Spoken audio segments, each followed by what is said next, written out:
Hi, this is Dr. Rhonda Nelson. This is day 4 of your tips to make your detox go a little bit more smoothly. And we've talked about getting rid of sugar. We've talked about cutting back on the caffeine. We've talked about foods that are important for you to eat before your detox happens. But here's probably the most important one, I think, because it's an issue that if you struggle with this, you're going to know it, and your life kind of revolves around it, and that is the issue of constipation.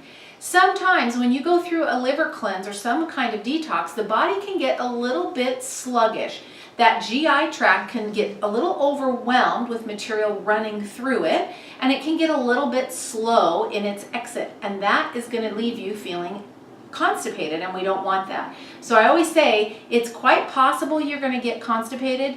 Don't get constipated, right? We want to make sure that everything is moving through. You can do things that you normally would do, whatever usually works for you if you do get constipated. Soaking some prunes, maybe 6 or 8 prunes in a little bowl of water, then eating the prunes and then drinking the juice. That often helps. You can also try adding in very rich foods in fiber, high fiber foods. So yesterday we talked about beets being a very high fiber food. That's important.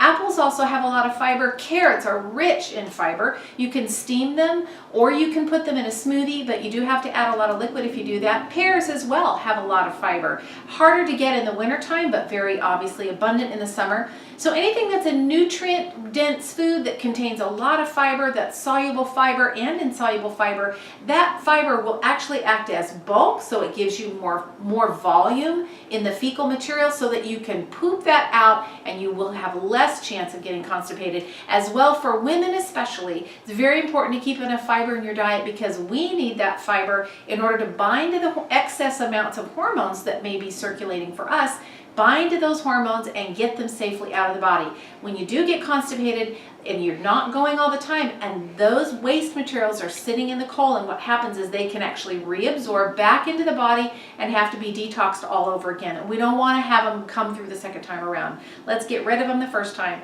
So make sure you're including foods that are high in fiber, drinking lots and lots of water. That helps keep that constipation at a minimum. This is Dr. Rhonda Nelson, and get ready because the next email you're going to get from me will be your day before your detox. That's just going to give you a few more tips and pointers, and then you'll be ready to go. So please feel free to call us anytime if you need anything, and we'll be happy to help you. This is Dr. Rhonda Nelson. Have a fabulous day.